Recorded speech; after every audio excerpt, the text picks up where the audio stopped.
do Autoconhecimento, de Rada Burnier. Tradução Ana Rosa Lopes Bulhões, editora Teosófica. Texto de uma palestra em homenagem a H.P. Blavatsky, proferida na Convenção Anual da Sociedade Teosófica na Inglaterra, em 26 de maio de 1979. A fonte da felicidade é a própria consciência. Sabedoria, amor, liberdade e inteligência são alguns dos dons naturais da consciência. Todos que têm por meta redescobrir esse estado, que desejam trilhar o caminho do autoconhecimento, poderão encontrar nesse texto ferramentas úteis para uma compreensão maior da vida e de si mesmos. Em A Voz do Silêncio, Blavatsky diz: para alcançar o Nirvana, é preciso alcançar o autoconhecimento, e o autoconhecimento é fruto de atos bondosos. A senhora Helena Blavatsky, em cuja homenagem essa palestra é proferida, era, segundo seus instrutores, uma mulher de dons maravilhosos e excepcionais. Ela possuía não só o que aos olhos do mundo pareceria dons, isso é, aptidões artísticas e talentos intelectuais extraordinários, mas também uma capacidade inata de enxergar as verdades ocultas da natureza e da vida.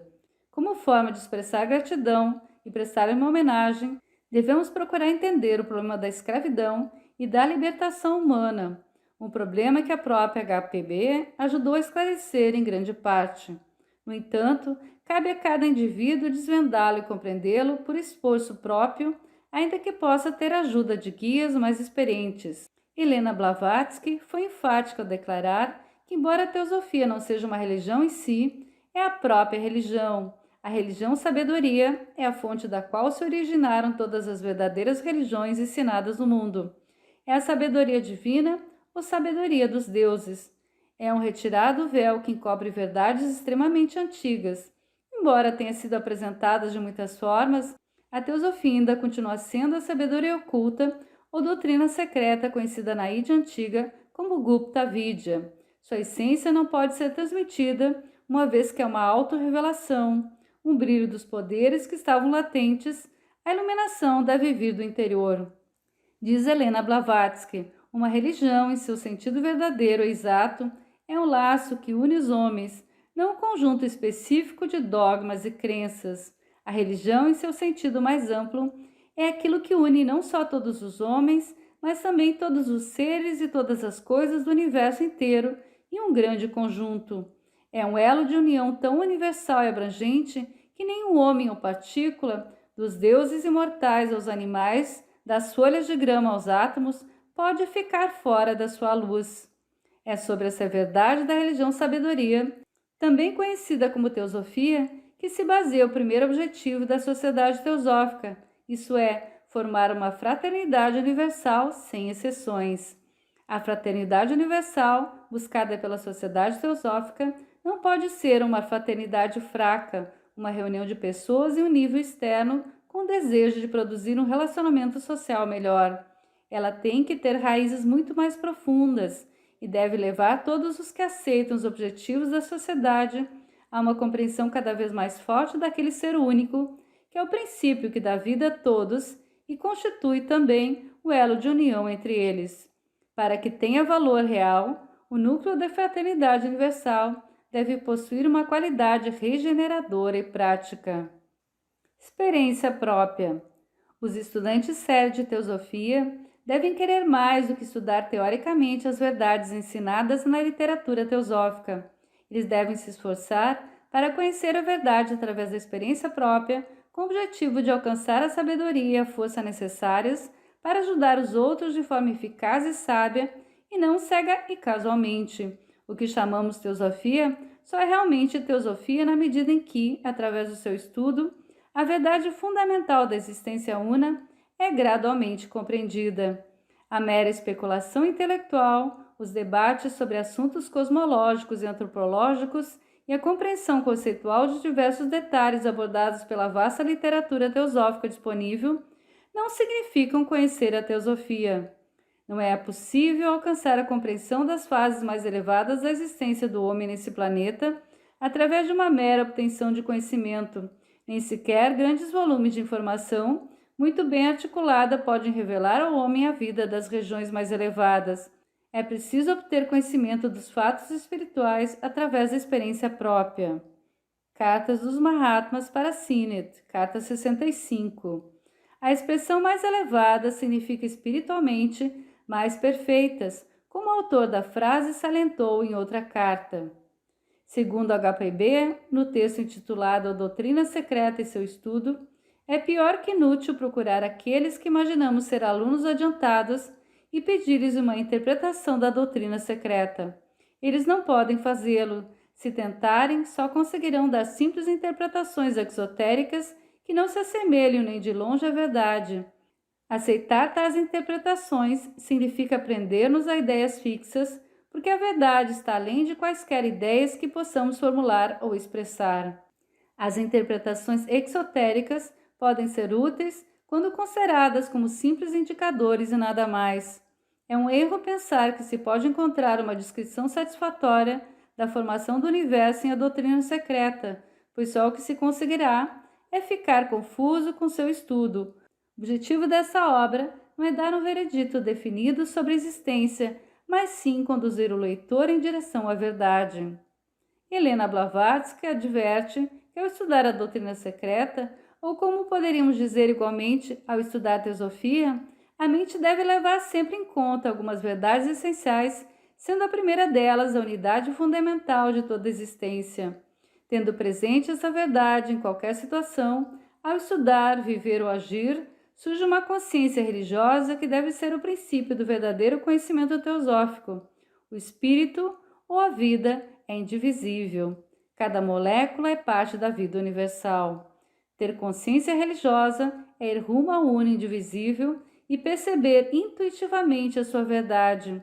Uma vez que teosofia em si mesma não é diferente de religião no sentido mais verdadeiro do termo, o seu estudo deve produzir essa consciência religiosa.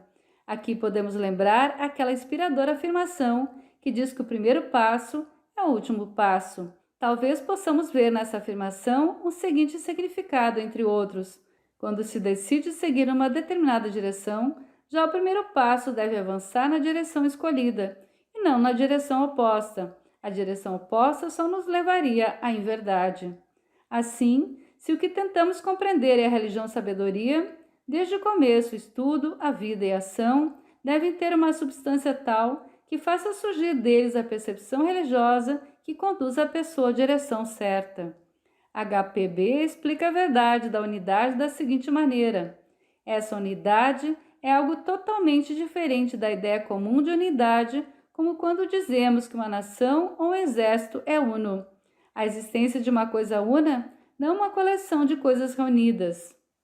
Basicamente, temos o ser uno. Como ele é absoluto, não há nada fora dele. É o ser total. É indivisível, caso contrário, não seria absoluto. Se uma parte dele pudesse ser separada, a parte que restasse não poderia ser absoluta, porque surgiria imediatamente a questão da comparação entre ela e a parte que foi separada. A comparação é incompatível com qualquer ideia de absoluto. O sofrimento e o mal. Segundo o antigo Katha Upanishad, aquele que só vê diversidade aqui, isso é, na criação, passa da morte para a morte. É desnecessário dizer que é vendo a diversidade que o homem cria o sofrimento psicológico para si mesmo. Ao separar o eu do você e de todos os outros, ele passa sua vida competindo, em conflito, tentando em vão ser mais poderoso, mais importante, mais reconhecido e assim por diante. Como os olhos humanos ainda não foram iluminados pela percepção religiosa, a natureza e a vida do homem têm sido as mesmas há milhões de anos. Para salientar esse fato, um sábio escreveu: é o mesmo agora como há milhões de anos. Preconceitos baseados no egoísmo, uma resistência geral a abandonar uma ordem estabelecida de coisas em função de novos modos de vida e de pensamento, orgulho e uma teimosa resistência à verdade quando ela abala suas noções prévias sobre as coisas. Essas são as características da sua época. Toda a sociedade humana, organizada por pensamentos humanos, estimula e alimenta as emoções, os pensamentos, as teorias e as ações que levam cada vez mais à separação e, como resultado, a mais sofrimento psicológico. O sofrimento e o mal são os dois produtos da inverdade, nas mentes divididas e separativas dos homens. Tanto o sofrimento quanto o mal existem apenas na esfera da existência humana. Embora os animais sofram, infelizmente a crueldade humana lhes causa um sofrimento terrível, eles não precisam suportar a tristeza, que é destino apenas do homem, pois é um produto da mente. O sofrimento psicológico é uma parte da submissão da mente ao passado. Ele é a lembrança de experiências passadas e a projeção de acontecimentos futuros. É a autoconsciência que nos faz pensar sobre nossa própria condição. O mal também só existe entre os homens. Não há mal algum na natureza. Quando um tigre ataca um cervo, ele é movido por sua natureza de forma inconsciente e inocente, sem que haja mal algum nisso. No entanto, dotados de uma mente e da capacidade de pensar sobre o certo e o errado, os seres humanos criam o mal, afastando-se de sua natureza original e destruindo sua inocência e espontaneidade. Tudo que consideramos mal é resultado apenas da ação do homem. O verdadeiro mal origina-se da inteligência humana, e essa origem está totalmente nas mãos do homem racional, que se dissocia da natureza. A humanidade é, assim, a única e verdadeira fonte do mal. A sabedoria prática. A pureza é recuperada quando a ação surge de uma consciência religiosa, na qual não há separação entre o eu e o outro. A sabedoria consiste nessa ação. Ela é diferente do conhecimento em todos os aspectos. Conhecimento, no sentido usual do termo, é conhecimento de fatos. É uma acumulação de informações e não exige que haja uma ação de acordo com os fatos ou com a informação conhecida. A sabedoria tem características totalmente diferentes, pois não existe sem que se expresse na qualidade dos relacionamentos e das ações. Por isso, a sabedoria é sempre prática. Onde quer que haja uma divergência entre pensamento e ação, teoria e prática, haverá ausência de sabedoria. Tais divergências são uma negação da verdade. Como a teosofia é a religião sabedoria, ela exige que haja um progresso contínuo na eliminação da distância entre o pensamento e a teoria, de um lado, e a ação e o relacionamento, de outro. O estudo teosófico só é válido se realmente eliminar essa distância. Estudar a teosofia implica que os contatos e as relações com o mundo, em todos os níveis, devem nos aproximar ao máximo da compreensão da unidade do ser. Na natureza, a existência de inúmeras formas ilimitadamente diferentes tem um propósito e é parte de um plano. Quando gera competição e luta, a diversidade aprisiona a mente humana na ilusão, no sofrimento e no mal, mas quando é vista de forma correta, pode também levar a mente ao silêncio e à meditação. Através da observação da incrível diversidade, surge uma consciência mais interna da unidade subjacente, da singularidade da força que vive e se movimenta nas formas, do que era possível para aquela consciência inicial que nunca se movia na diversidade. As formas nascem e se dissolvem diariamente, de hora em hora, num fluxo e em uma mudança contínua.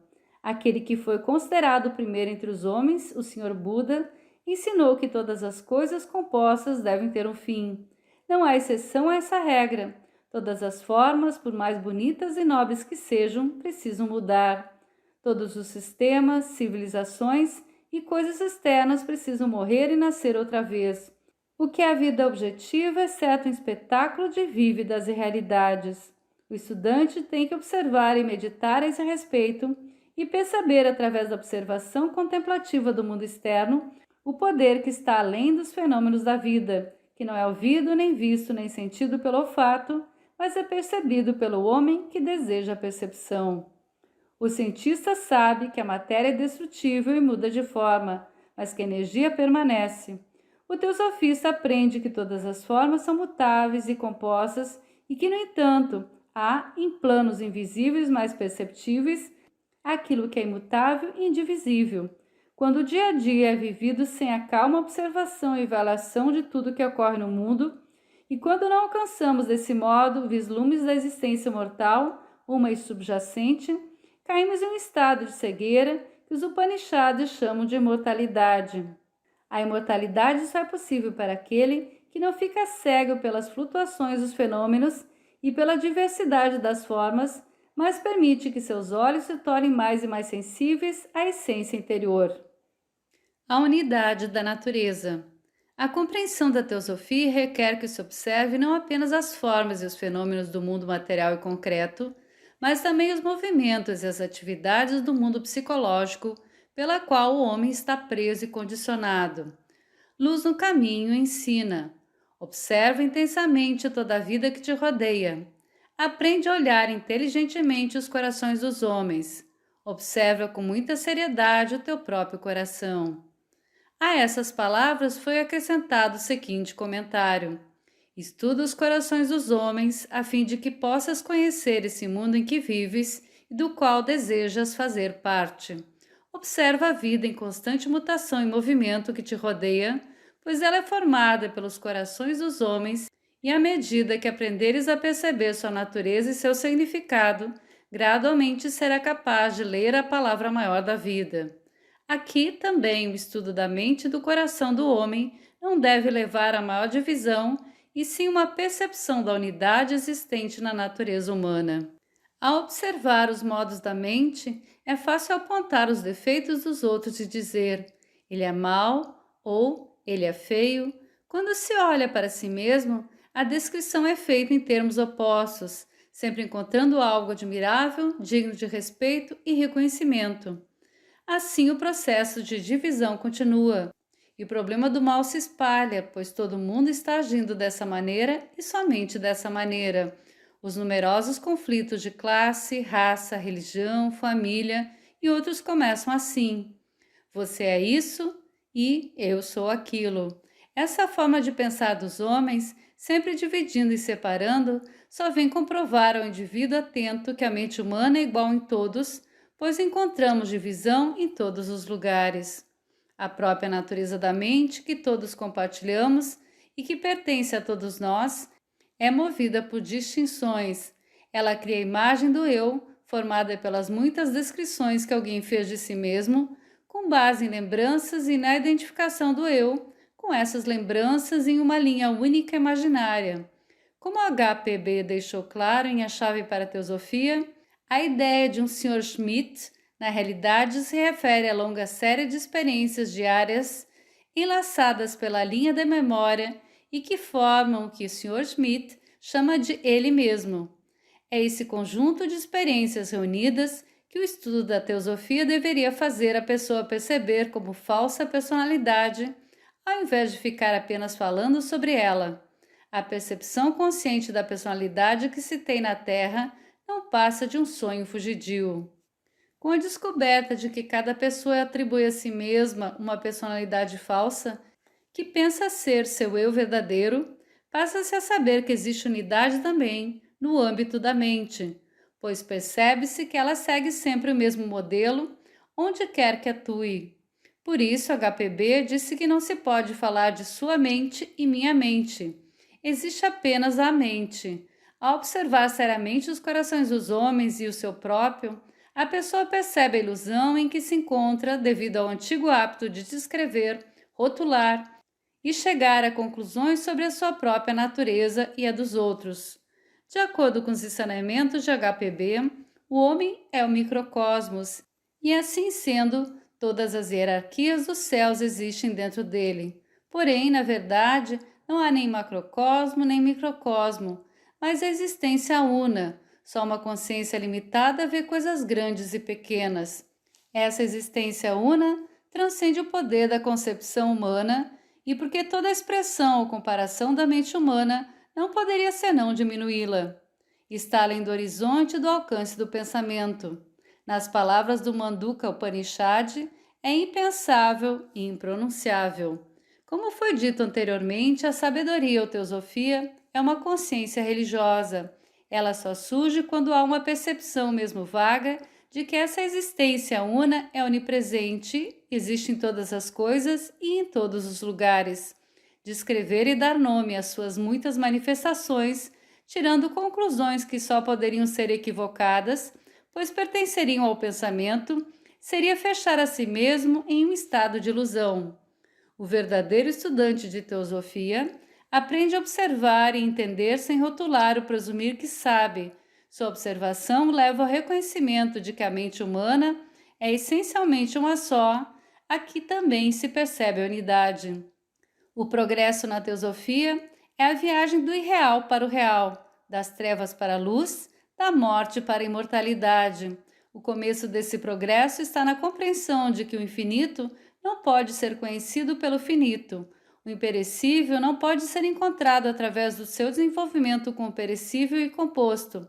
O verdadeiro estudo da teosofia não se resume à literatura teosófica. É o estudo do livro da vida, a observação da natureza humana, a contemplação da natureza e dos fenômenos do mundo, de maneira que a existência una possa ser percebida. Em um dos Upanishads afirma-se que a concentração ou dharana é o fluxo constante da mente em direção ao uno. Há então a renúncia a qualquer pensamento de separação. Quando há dharana, todo o pensamento e toda a percepção levam ao movimento de consciência na direção do uno. A vida teosófica é, assim, um crescimento natural em direção ao altruísmo. A sabedoria não pode ser obtida por alguém que não tenha no coração amor à humanidade, mas ainda a toda a vida. Sintonizaste o teu ser com o grande sofrimento da humanidade, ó candidato à luz? Sintonizaste? Então podes entrar. Assim diz a voz do silêncio. Não pode haver amor numa mente onde só existe diversidade. É apenas quando a mente tem lampejos da unidade que ela começa a cuidar do outro. A partir desse momento, não consegue descansar enquanto não encontra o modo de acabar com o sofrimento. A descoberta de que o sofrimento e o mal não estão nem nas circunstâncias nem no processo histórico, mas sim na mente e na ação humana, leva logicamente à busca da estrutura e da origem do sofrimento e do mal no processo psicológico do homem. O Sr. Buda ensinou que devemos entender o sofrimento com a primeira nobre verdade e que, tendo consciência disso, o próximo passo a ser dado é examinar as raízes profundas desse sofrimento. Aqui começa o trabalho de aquisição do autoconhecimento. É algo muito diferente de procurar alívio das dificuldades pessoais. Esse alívio nunca pode ser obtido, pois onde existe um objetivo egoísta, não pode haver sabedoria, e sem sabedoria não há alívio. As mais elevadas aspirações pelo bem-estar da humanidade ficam manchadas pelo egoísmo se na mente do filantropo ainda houver uma sombra de desejo de auto-benefício ou uma tendência para fazer injustiça, mesmo quando ele é inconsciente disso. Isso nunca será suficiente. Nunca será suficiente, pois a sabedoria só é obtida por aqueles que a buscam de forma altruísta. O altruísmo é yoga. Aceitar o sofrimento como uma verdade implica uma profunda preocupação com a situação em que o mundo está há milhares de anos e o desejo ardente de socorrer a grande órfã, a humanidade. A existência do sofrimento não parece uma verdade quando é examinada casual ou superficialmente. O verdadeiro altruísmo também é diferente de querer ajudar no sentido usual do termo. Uma ação realmente altruísta é uma forma de yoga descrita pelas palavras de origem sânscrita karma e yoga. Ela deve estar totalmente livre de vaidade e de imaginar que se está em uma posição superior em que é possível ajudar. A história da humanidade demonstra que, apesar de existirem inúmeras pessoas que têm boas intenções em relação aos outros, o mundo continua o mesmo. O mero desejo de fazer o bem a outra pessoa não dá, de forma alguma, a sabedoria necessária para ser realmente útil. Só o indivíduo que se preparou através do estudo profundo, que inclui a observação da natureza externa e da natureza humana, é capaz de aprender a servir no sentido verdadeiro. A vida é extremamente criativa e funciona renovando-se de modo inimaginável e surpreendente em todos os lugares onde está presente.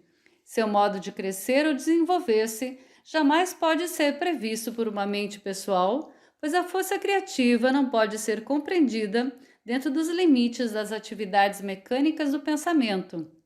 O mundo, aquele das existências individuais, é cheio de significados latentes e propósitos profundos que formam a base de todos os fenômenos do universo, e só a ciência oculta, isso é, a razão elevada, a sabedoria suprassensível, pode fornecer a chave para revelá-los ao intelecto.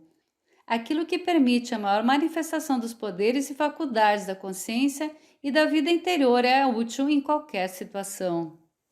Só o orgulho e a resistência à verdade leva-nos a supor que podemos saber o que é bom para o outro. O verdadeiro altruísta não faz tal suposição. Delicadeza, humildade e sensibilidade profundas são as marcas da maturidade necessária antes que se possa ajudar os outros. Seja humilde se quiser alcançar a sabedoria. A Voz do Silêncio de Blavatsky. HPB escreve que o altruísmo é uma parte essencial do autodesenvolvimento. Na medida em que a consciência de uma pessoa torna-se plena de sentimento altruísta, ela passa a ter as qualidades que mencionamos e, portanto, começa o seu desenvolvimento. Um dos paradoxos da vida interior é que se deve aprender a ajudar e a ser realmente útil, mesmo sem se sentir qualificado para ajudar. O mais humilde é o mais sábio e o que está melhor qualificado para servir ao mundo. O altruísmo é uma mudança substancial na qualidade da mente, mais do que uma ação específica qualquer. Quando há o estado interior correto em nós, a ação correta ocorre automaticamente. Lembre-se sempre de que o verdadeiro ocultismo ou teosofia é a grande renúncia ao eu, incondicional e absolutamente, tanto em pensamento quanto em ação. Ela é altruísmo e aquele que o pratica deixa de fazer parte do mundo dos vivos.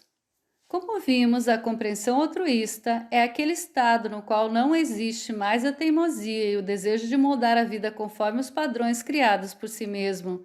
Enquanto exigir o eu pessoal com sua vaidade e orgulho, o altruísmo é impossível. O progresso altruísta é a habilidade de anular o eu pessoal, o que se consegue através da compreensão dos movimentos desse eu. O começo da sabedoria não é o temor a Deus, mas sim a compreensão do eu.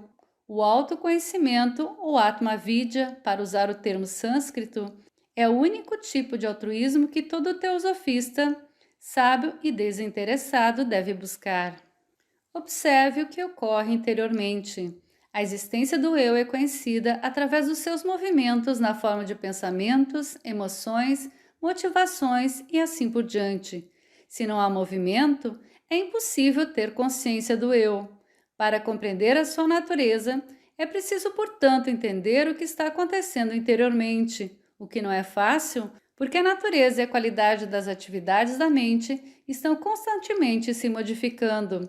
Se a mente aprendeu a ser sofisticada, essas mudanças são rápidas e sutis. São necessárias clareza, lógica e perspicácia para que a pessoa possa perceber e entender esses movimentos. A observação dos fatos externos aumenta a perspicácia e a clareza.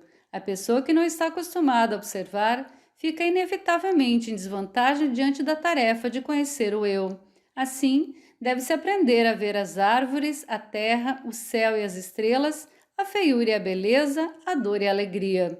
Pode parecer uma perda de tempo fazer algo tão banal como olhar e observar as coisas, mas isso é necessário para que cada candidato ao autoconhecimento perceba as limitações de seu poder de observação, como ele perde modulações sutis e nuances e de que forma pode aprender sobre cores, formas, movimentos e sentimentos através da observação cuidadosa. Ao fazer isso, a mente aprende a olhar, ganha lucidez e perspicácia, flexibilidade e sutileza e faz uma preparação para olhar para dentro. Também é preciso que a mente aprenda a ser racional e lógica na observação dos fatos, pois sem essa capacidade, provavelmente ela será enganada ao olhar as atividades internas. O engano faz parte da estrutura do eu. Ele está sempre tentando ser diferente do que é e procurando impressionar os outros com o que não é. Quer parecer inteligente ou virtuoso conforme as circunstâncias. Para cada pessoa, o eu apresenta uma face diferente, consciente ou inconscientemente, esconde suas características próprias e finge ou cobre-se com falso brilho. Para enxergar o jogo do eu e perceber suas ações sutis ocultas e que são rapidamente mutáveis, é indispensável ter perspicácia. O conhecimento do eu é obtido por aqueles que têm uma real intenção de compreendê-lo. Como é raro isso acontecer, pouquíssimos seres humanos adquirem o autoconhecimento. Os interesses ocultos ou invisíveis em cada indivíduo e em cada aspecto da sociedade criam obstáculos formidáveis à investigação do eu. A pressão desses interesses desvia constantemente a mente de um exame minucioso e cria desculpas para a preocupação com outras coisas. Devido a essa forte compulsão psicológica, o homem tem atribuído desde há muito a causa do mal e do sofrimento às circunstâncias externas. Há séculos as pessoas têm tentado modificar sistemas, teorias e todas as coisas, exceto elas mesmas. Pouquíssimas pessoas gostam de admitir que os enormes e complicados problemas do mundo não podem ser solucionados mudando o curso da história ou a organização da sociedade. A solução está, obviamente, no criador do problema, ou seja, no próprio homem, mas ele não quer aceitar esse fato desagradável. A herança biológica do homem o faz buscar sobrevivência e segurança. Em grande parte, ele mantém intacta sua herança animal, que serve para garantir a segurança da vida tanto para si quanto para as outras espécies. Essa segurança é obtida quando se tem comida suficiente e adequada para manter o corpo saudável, e quando se tem abrigo e roupas para proteger o indivíduo. No entanto, a mente humana deu uma importância excessiva às necessidades básicas e fez o homem acreditar que enormes mansões, uma grande variedade de objetos, diversos tipos de comida, iguarias e prazeres são necessários à sua existência. Como resultado desse desejo infindável de mais e mais objetos para essa suposta segurança e bem-estar, foi criada uma vasta organização que cria incontáveis objetos, fábricas, mercados, sistemas bancários, redes de comunicação e assim por diante. Agora o homem é vítima de sua própria organização e se sente como uma peça de engrenagem numa enorme máquina, sofrendo com a sensação de alienação, que é um sintoma dos tempos atuais. Tudo isso porque o que era inicialmente um simples instinto biológico de autoconservação tornou-se para o ser humano um impulso psicológico do qual ele nem sequer está consciente e que é incapaz de frear, mas que precisa conter para ser livre. A busca frenética de segurança e prazeres tornou-se ela própria uma ameaça à segurança. A recusa a olhar para os interesses psicológicos dentro de si mesmo leva o homem a tentar se realizar febrilmente, buscando cada vez mais coisas do mundo exterior e tentando sempre se tornar algo diferente do que é.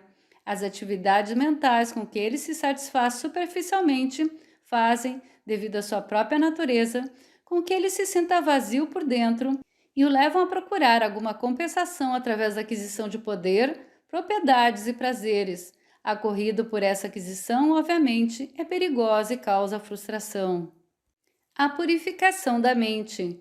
Conhecer o eu com clareza é uma tarefa que exige dedicação e cuidado. Não basta dizer sou ganancioso, etc., e voltar-se imediatamente para outras coisas.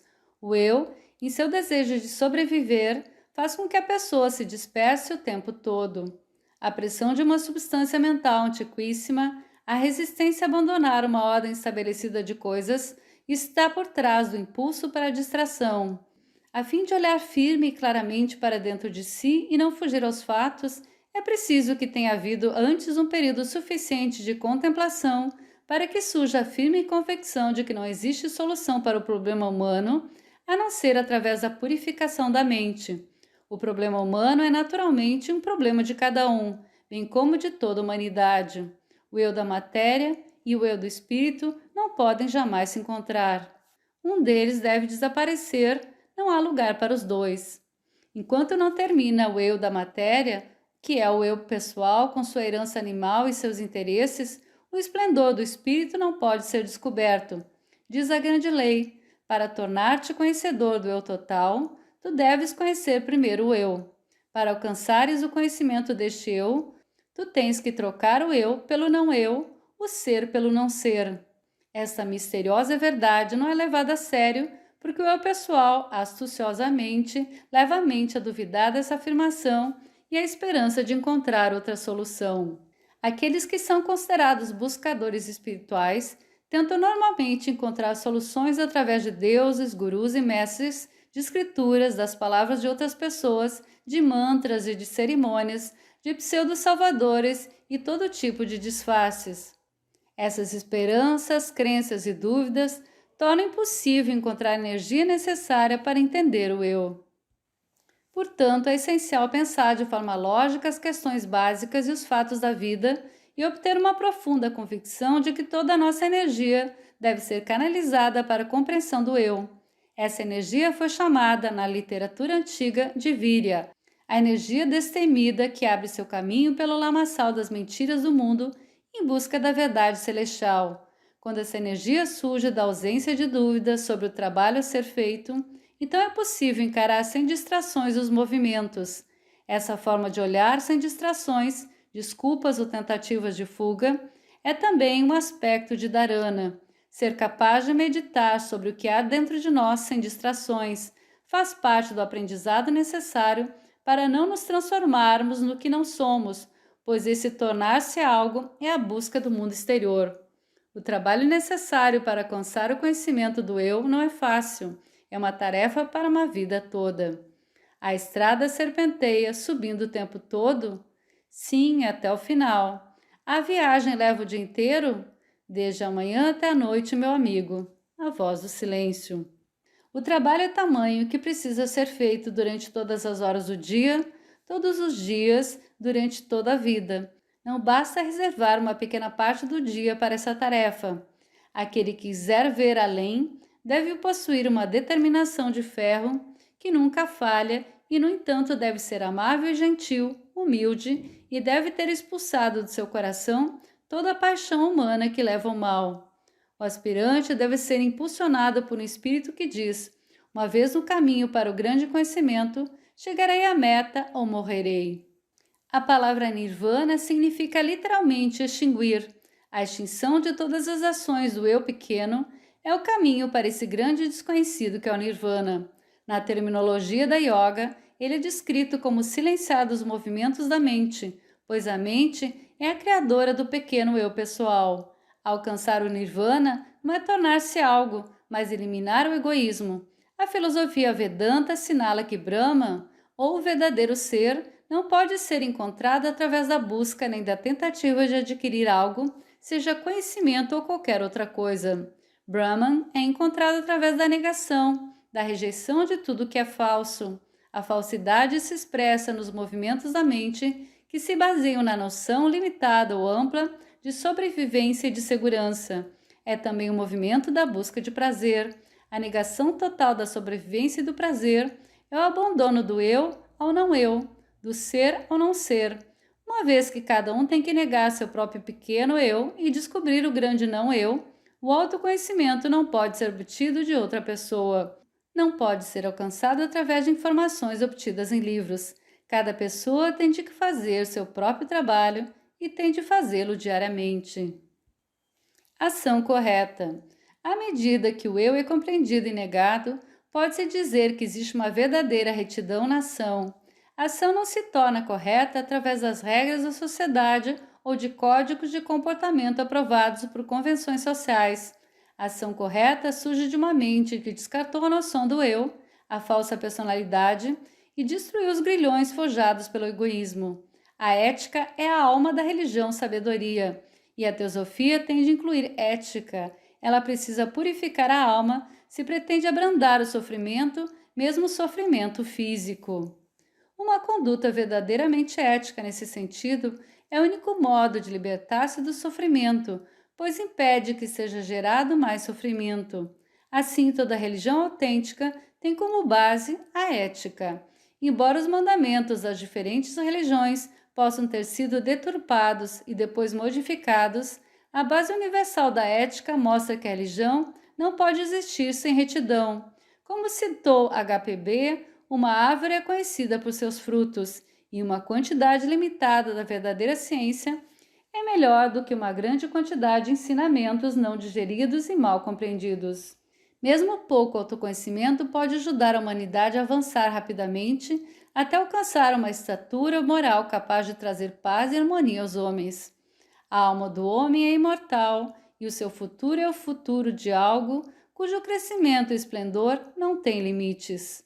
A alma do homem é essencialmente a faculdade de conhecer e de compreender. O que caracteriza o ser humano é a qualidade da sua consciência.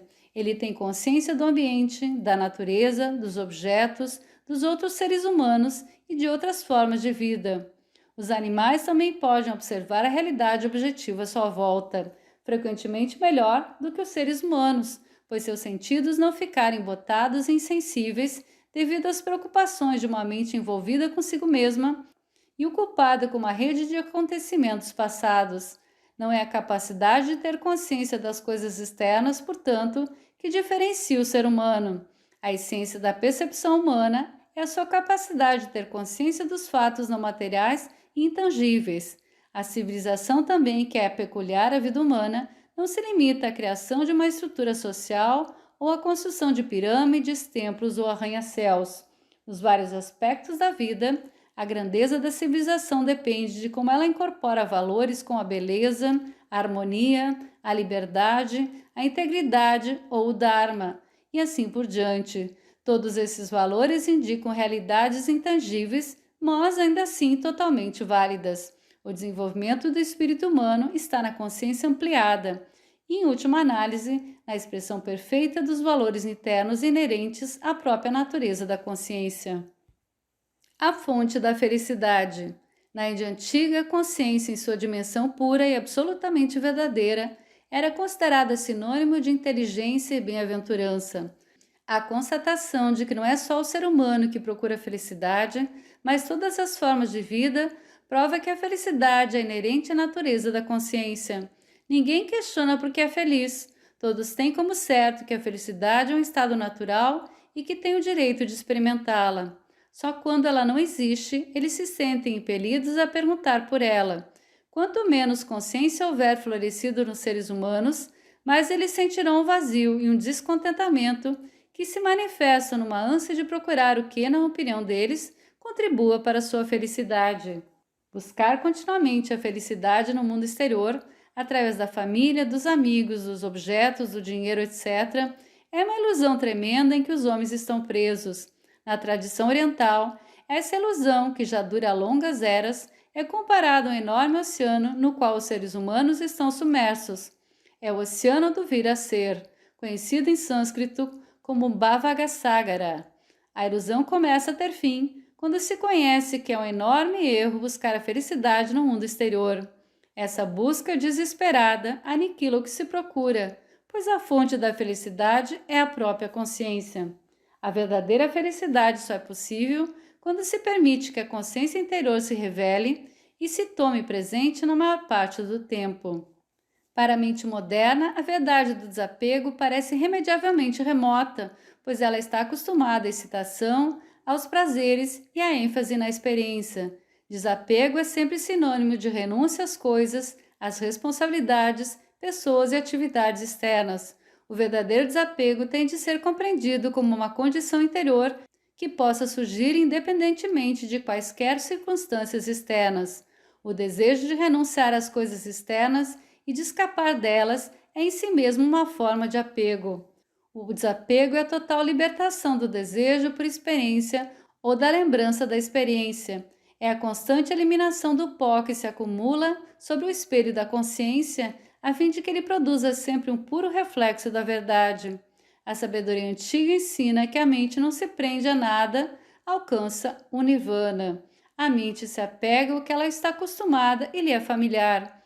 Por essa razão, não é fácil se libertar dos hábitos. A mente se apega a convenções, padrões estabelecidos e tradições. Ela teme a morte, pois a morte a privará do que ela conhece. Krishnamurti salienta que não se pode ter medo do desconhecido, porque é desconhecido.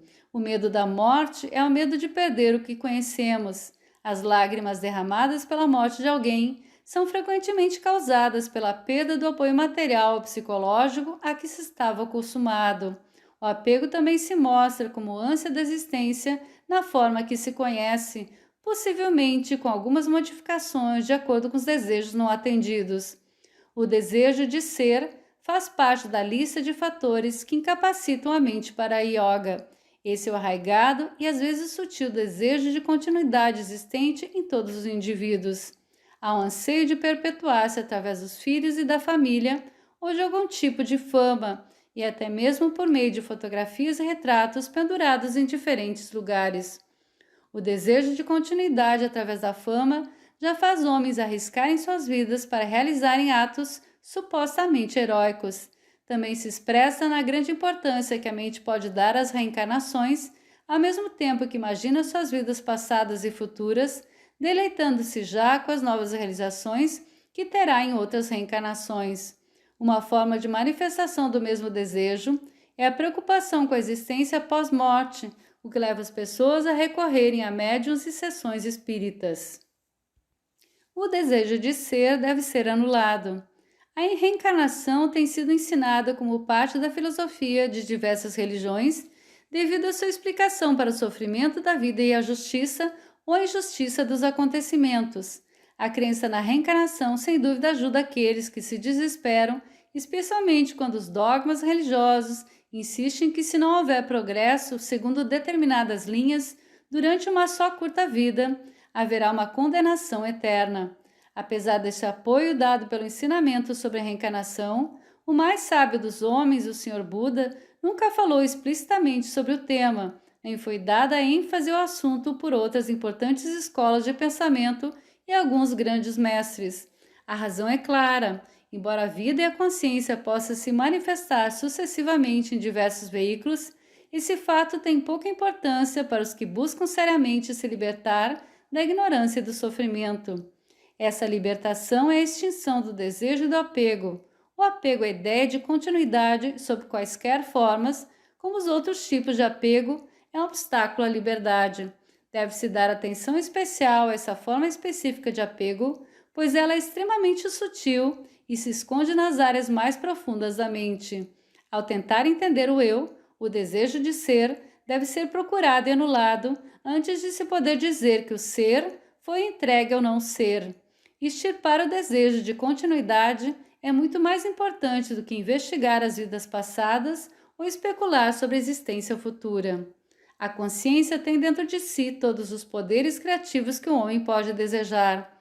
Sua capacidade criativa floresce quando não está presa a coisas específicas através do apego. Tanto o apego a experiências passadas como o apego ao presente são limitações do tempo e no espaço. A capacidade de conhecer, que a essência da consciência é ilimitada. De fato, não há conhecer exceto na consciência de alguém, pois se os objetos não são refletidos na consciência, eles deixam de ser objetos. Por outro lado, mesmo quando uma coisa não possui existência objetiva, se ela surge na consciência de alguém, passa a existir de fato para essa pessoa. O que pode ser conhecido não tem limites, e tudo o que é cognoscível é potencialmente uma parte da consciência. No entanto, a mente humana ignora o infinito e se apega a um conjunto insignificante de fatos conhecidos com os quais ela própria se identifica. Esses fatos e experiências com os quais aprende a se identificar são chamados por ela de meu conhecimento. O apego a um conjunto de fatos conhecidos, sejam eles pertencentes ao passado ou ao presente, limita o poder de conhecer a uma esfera muito pequena. Toda a informação possuída pelo mais erudito dos cérebros ainda é insignificante perto do que a consciência é capaz de conhecer. Um adepto, no sentido espiritual, é aquele que desenvolveu à perfeição capacidades que todos os seres humanos possuem numa escala germinal ou restrita. Um dos adeptos escreveu: acreditem, chega um momento na vida de um adepto em que as dificuldades que ele enfrentou são recompensadas em uma proporção de 1:1000. Para adquirir mais conhecimento, ele já não tem que passar pelo minucioso e lento processo de investigação e comparação dos diversos objetos, mas passa a ter uma percepção instantânea de toda a verdade. O adepto vê, sente e vive na própria fonte de todas as verdades fundamentais, a essência universal e espiritual da natureza. Cartas dos Mahatmas. A libertação dos apegos. O ilimitado poder criativo da consciência só pode operar quando não existe mais a limitação do apego nem identificação com os objetos. Com a libertação dos apegos, dá-se a descoberta de mais um dos valores eternos inerentes à consciência. Devido ao fato de que, quando não há liberdade interna, os outros valores absolutos não podem florescer, no Oriente, a libertação espiritual é considerada o objetivo fundamental da existência humana. A liberdade, como a felicidade, é buscada instintivamente pela vida confinada em quaisquer formas, o que indica que a liberdade é inerente à própria natureza do ser humano. Quando está livre do apego às coisas finitas, a consciência recupera seu estado natural e original.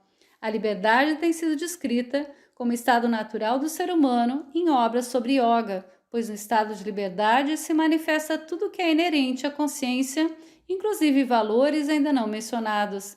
Sabedoria, amor, harmonia, pureza e plenitude são alguns dos dons naturais da consciência, além de liberdade, bem-aventurança e inteligência.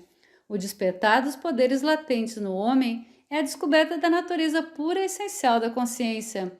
Esse fato tem muito pouco a ver com o desenvolvimento de telepatia, clarividência e outros poderes e façanhas aparentes, que não trazem nenhuma mudança fundamental ao ser humano e tampouco expressam a glória de sua consciência. Por outro lado, ao identificar-se com a experiência de realizações nesse campo, o indivíduo se limita e permanece no campo da ilusão, porque toda forma de autoidentificação é ilusória. Assim, o autoconhecimento é tanto negação como descoberta e tanto renúncia como realização. É a negação do apego e da ilusão e a descoberta da natureza verdadeira dos poderes da vida interior. Através da negação total, dá-se a purificação da mente, não só num nível superficial, mas também em suas profundezas mais ocultas. Quando a mente é esvaziada de seu conteúdo acumulado, não mais existe o eu, o acumulador. Esse conteúdo, a memória acumulada, é o eu que, por sua vez, não é uma entidade independente do conteúdo acumulado. A mente precisa estar completamente vazia para receber, mas a ânsia de se esvaziar para receber é um obstáculo profundamente arraigado. Isso também precisa ser compreendido como todo, não em qualquer nível específico. A ânsia pela experiência deve cessar por completo, o que só acontece quando aquele que experimenta não está se alimentando de suas experiências e memórias. Quando existe uma real compreensão do eu e já houve a purificação, não existe eu no sentido usual do termo. Portanto, a própria palavra autoconhecimento não tem sentido nessa situação. Ela poderia sugerir a existência de um conhecedor que conhece o eu como um objeto de conhecimento, mas no estado em que há conhecimento profundo e verdadeiro, que é o estado da sabedoria, não há dualidade, não há eu a ser conhecido, não há conhecedor nem objeto do conhecimento. O real conhecimento não é um estado mental, e sim um estado espiritual que implica plena união entre o conhecedor e o conhecido.